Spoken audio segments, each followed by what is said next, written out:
Say, kids, what time is it? It's kind of like watching TV, but, in your car. Jay Stevens, Mike the Intern. It is Dark Side of the Stream on 104.7 The Cave, your favorite podcast that you haven't even subscribed to yet, but you will after this is over, right, John? Well, because it's so riveting and informative. It is. In this week's episode, I really made Jay... We've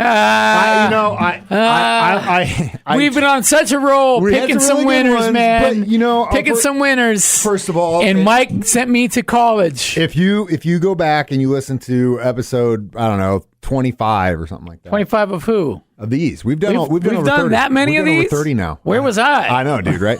You've learned a lot, though. So if you go back, you would hear us discussing how I was super into watching a bunch of Kurosawa movies. And I was super into samurai movies. And I was just like, I'm trying to watch these movies because I had never watched them. I want to know what the deal is. Now I know what the deal is. And so there was a documentary that was just released on Netflix. It's called Age of Samurai Battle for Japan. And so it is a long series. It was actually, I thought it was just 4 episodes, but it was 6 almost hour-long episodes. And Jay went through it at first. Let's give him a hand. Well, he actually went to history class. I started phasing out, man. And I was very excited because I'm down with the samurais in general. Those guys were jiu-jitsu practitioners. They were warriors. I was like, all right, I'm down with these guys, but man, it's a long, intricate story, but man, it's a long story. It's a very, very I would have liked more of story. like a timeline graph hour episode or something. Well, so there's so much involved, and the one a lot thing of backstabbing, a lot of left and right. The funny thing is, literally like head stabbing, really, but head chopping, and then stomach stabbing, self-inflicted stomach stabbing. This is a very, very long look at feudal Japan. Basically, it goes through a bunch of different ages. They call it the Azuchi, Momoyama, and Sengoku periods.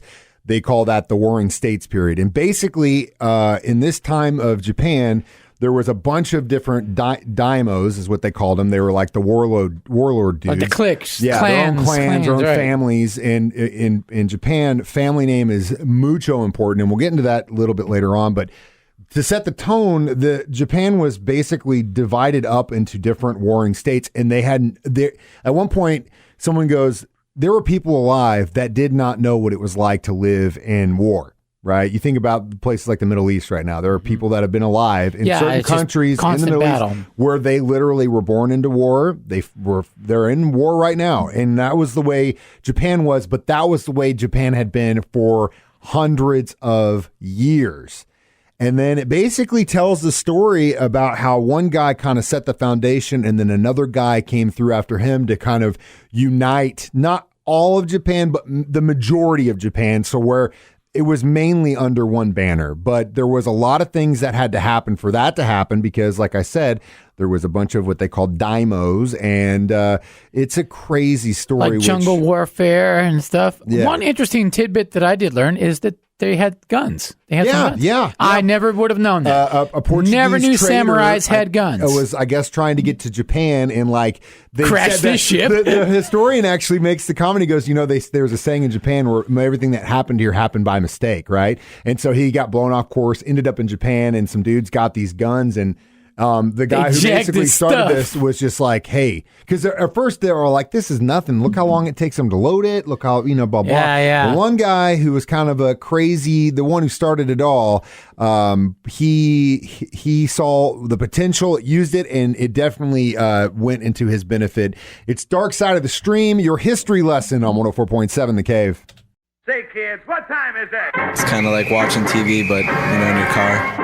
Jay Stevens, Mike the Intern, Dark Side of the Stream, a bit of history into feudal Japan on this episode of Dark Side of the Stream, which, just a reminder, like, subscribe, and download our podcast. And if you're listening to it on our website, you can do it from our app or vice versa, or wherever amazing podcasts like this one are found. We're on Spotify. We're everywhere. Apple. Everywhere. Google Podcasts, all that stuff.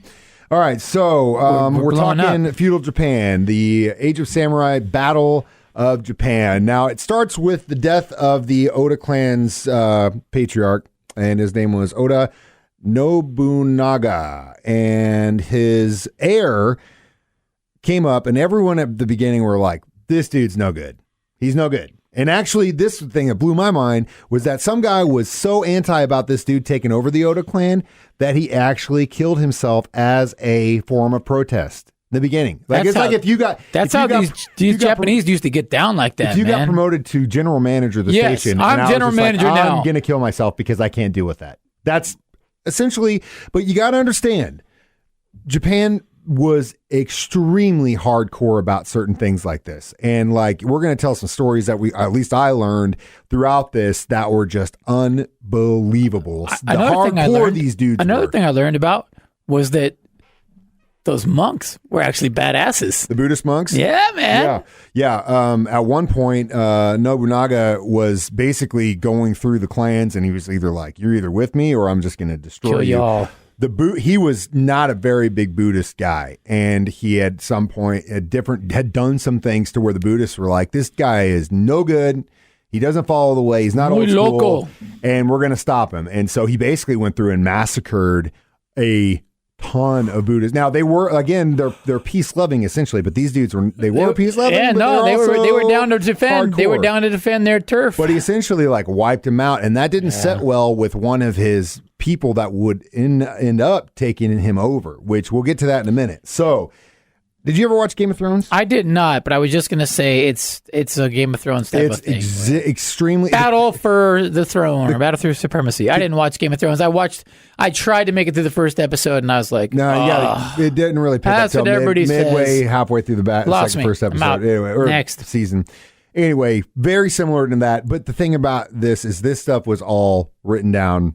It's factual. It happened. Yeah. They're estimates on a whole bunch of different stuff. Amazing that people know this history. Like all these guys know all this information about. Yeah. I mean, you're talking 500 years ago. I think at one point there was a comment about how we'll get to Hideyoshi in the rule of one family for 400 years. I mean, up until that point, when he got put up, there had been one family that was like the prime minister of Japan, essentially, for 400 years. Crazy. That would be like if 400 years from now, the Trump family's still running things in the United States, or the Bush family, or the Clintons, or whatever you want to pick. Doesn't matter. I'm not trying to get it political. I'm just as an example. One family ran that kind of how it is in Europe. 400 years. Europe like that. Well, but it's different. It's chain. Yeah, you have to have like royal blood, but it's like a chain thing. And again, they're not really ruling anything. It all sounds like scams. Yeah, very much a scam. One of the things that kind of blew my mind was the head ceremony. Yeah, where they chop the head, they put makeup on it, they make him look pretty, and they parade him around or something, right? You got all the heads that you captured in front of the ruler, and he sat there and drank sake and just looked at all the heads. And out of respect, though, they would like make him look pretty. They put makeup on him and stuff. It was just blows that's gangster. Freaking mind. That's true gangster stuff right there. Back to that Buddhist massacre. They say it only lasted 15 minutes just because of the amount of people they went after. And so Nobunaga was ruthless. And they had pretty good battle plans for some of these things. When they talk about they were doing some flanks, they were doing guns, he was a tactician. Arrows, that was the thing. That was Nobunaga. He was the one. Slick ideas. He did stuff that was out of the box. He took setting risks. up the barricades so that they couldn't get in, and then they had to go around. And when they went there, they got ambushed. They were slick, man. There was some idea. Definitely some early stages of good battle planning. Obviously, Nobunaga wasn't actually really able to kind of he got close, but he wasn't able to unite Japan under one banner, essentially. But one of his generals, or his right-hand man, was able to do that after he screwed him over for a number of different reasons, which we'll get into in the next segment, Dark Side of the Scream. Good tease. Thanks. On 104.7 The Cave. Say, kids, what time is it? It's kind of like watching TV, but, in your car. Mike, the intern, Jay Stevens, back in the studio discussing Age of Samurai Battle for Japan. Now, as promised, other ways to put Jay Stevens to sleep. Yeah, in other ways that Jay Stevens either gets smarter or I was watching it and I was cool, but it started just getting so long and drawn out. So much information. I can't just sit and watch something. I've got to be doing other stuff. So I was finishing it up yesterday while I was grilling and making fajitas for the family. I was prepping food, and so I was watching back and forth, and it was like, it's a lot. It's a lot, man. It's a lot. So back to Nobunaga. He's basically kind of got central Japan on lock. He's got two right-hand mans. One of them, Hideyoshi, was asked or tasked to go help deal with, I think it was people on the east side of Japan. And so he had a crucial decision at this point. Do I take these guys and help him, or is this my opportunity to get rid of him because he's crazy, he's ruthless, he basically killed all these Buddhists, and he was a hardcore Buddhist, old school. And so, yeah, that's what he did. While Nobunaga was in a temple, they overwhelmed his guards. Nobunaga went back to the back, hid, and went in the back and ritual sliced suicide himself. And did not get caught. Now, they tried to overthrow Hideyoshi quickly, but he actually was able to basically get his foothold. Now, here's a crazy thing about Hideyoshi and the family thing. You basically had to come from a family to get to a point of like an officer in the military or even a daimyo or whatever the case may be. Hideyoshi was born a peasant and was able to, through being a smart dude and a very, very powerful warrior, rise through the ranks. So the problem with that, though, is that once he was take his foothold, he could not technically call himself the ruler because of his family. So he went to the courts and said, "Hey, you guys will have more power." And then all of a sudden, he's coming from that family. So they basically, it's just like, college typical politics. I mean, there's stuff going on in the 1500s, dude. Typical politics. It's like, you can get into Stanford, no problem. It's the same type of thing. And this stuff has been, the point is, this stuff has been going on for hundreds and hundreds and hundreds Except back of then, years. the leaders were badasses. Not like now. These leaders are all wimps. I'm surprised you didn't bring up the fact that Nobunaga was known as the Demon King. I figured you'd have been like, hell yeah. Like, what are you talking about, Gene Simmons? Gene Simmons on this thing? If you're known as the Demon King, you're badass, dude. So, but yeah, Nobunaga was called the Demon King because he was straight up insane. A ruthless warrior, right? Yeah. Now, there was another guy that tried to basically take over Hideyoshi after and his name was Masamune? Yeah, Masamune. And this dude's story, did you see the eye story about him? He had kind of messed up eye or something, and his mom was like, you're never going to be anything. Your eye's messed up. So in a fit of rage and pulled his own eye out. Yeah. And he had a patch. The rest was like, which is, dude? That's hardcore. It's metal. That is metal as it gets. The Demon Kings and metal. That's a good name for a metal band. Yeah. So he doesn't really trust Hideyoshi and Tear vice your eye versa. out, single. Yeah, I know. Crazy.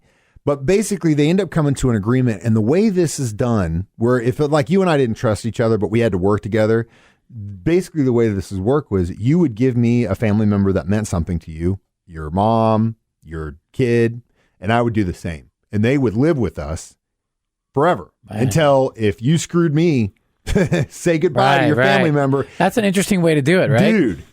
I mean, there are so many things that were talked about. Like it sucks because it doesn't suck because I love history and I was really close to being a history teacher at one point. I love this stuff. It's not too late, Mike. It's not too late. I think teachers are in need. I think teachers are in need, bro. College, I can see you, man. No way. I'm a teacher of rock and roll. How about that? So the thing is, like, all these cool things get lost in the massive details of battles, and 15,000 people were killed in this one battle, and these little things like the eye story are just like, oh my goodness gracious, hardcore. They're so hard. Very hardcore. Very, very hardcore. Now back to Hideyoshi. He gets to the point where basically he's got it all on lock, and all these things have happened, and everything's cool. There's no more warring states, no more civil war. However, what do you do with a bunch of people that were born into war? And that's all they know. Yeah. You got to figure out something. So what do? They're like, we're going to take China and go right through Korea. And didn't really work out for him. They overextended. They overextended, and all of his generals were too scared to tell him they were losing because they didn't want to get killed by saying that. This is classic. And so he basically classic example. Lost. It just sucks that he was able to reunite them, but at the same time was just like, nope, okay, we're going to go get China. Yeah, you get caught up in that power. You get too greedy. Ended up getting syphilis. That happens to a lot of us. He ended up going crazy, trying to get himself a heir. He ended up having a concubine that got an heir, which that was the other thing. Concubines you always think of as like what? Prostitutes, right? That's at least what I always thought. But it was explained that concubines were actually the chicks of like royal families. Like they were hot chicks. but they were to serve the rulers. As like a general, you would come from a good family, and you were trained in martial arts and reading and writing and all that stuff, and then you'd come serve me as the ruler. It was the same with the women, but just on the other side of serving, if you will. Man. So, yeah. Exciting conclusion. We will get to the exciting conclusion of Age of Samurai, Dark Side of the Stream, next on 104.7 The Cave. Say, kids, what time is it? It's kind of like watching TV, but, in your car. Jay Stevens, Mike the Intern, the exciting conclusion, Dark Side of the Stream on 104.7 The Cave, discussing the documentary film Age of Samurai, Battle for Japan. What do we do? 5 stars? Is that that's the rating? I think on this one we'll do 5 chopped heads. How many chopped heads do you give this one? I really want to give it more, but I have to say about 3.5. I'm giving it 2 chopped heads because you just got lost in it. Yeah, just because it would seem a little long and a little bit boring. The reason I give it 3.5 is because I really like the story, but I think some of the over dramatization stuff that they did was just a little much. I think it could have been. I mean, as a lot of these things, you can condense it a little bit more. It drank it out a little bit more, which is weird too, because there's not. On Netflix, you're not running ads, so you don't need to draw things out to get more ad revenue, So we both got a wealth of knowledge when it comes to feudal Japan, though, sir. I guarantee you that. If anyone ever wants to talk about these down. Periods, Sengoku period, raise your hand. It would have been a good time to be alive, man. You're going to win Jeopardy one day, Jay, because you watched this documentary, because I told you. The reason I give it 3.5 is because of the over-dramatizations. I thought it was a little much. I mean, they had, sex scenes and stuff in it that I was just like, what, really? Or that's the only part I watched. Catch you in. That's the only reason they got 2 stars. I give it 2 lopped heads. 2 lopped heads, 3.5 right at the nose. What's the next one? Age of Samurai, Battle for Japan. That would be up to you, sir. Mormon, the murder and the Mormons, murder Mormons. Do you want to do Biggie? Biggie or we Mormon? Still have yet to do. Biggie's an easy watch. Do the Mormons, because it's pretty crazy. Okay, you watch the whole thing. I've got one more episode to go, and I think you'll see it's pretty crazy. It's pretty crazy. It's a good easy watch. And we got some rainy days coming up, and some days we can just be inside. There you go. Watch the Murder among the Mormons. I think it's called. Yeah. We're so unprofessional. The only one we actually knew was this one because we had to watch it so much. We never know the names we have to watch. Took a while, but yeah. And we'll meet back here next week, and we'll talk about how crazy. How church people sometimes aren't so churchy. Whoa, that's my tease. I think we learned that. That's my tease. I think we learned that already when we watched Abducted in Plain Sight there, buddy. Gosh. So just kid stuff, bro. It's just kid stuff. Murder Among Mormons. That's your assignment for next week. Dark Side of the Stream. Download it, subscribe, wherever you get your podcast. Listen to it on our 104.7 The Cave app. As always, Jay, thank you so much. It's Dark Side of the Stream on 104.7 The Cave.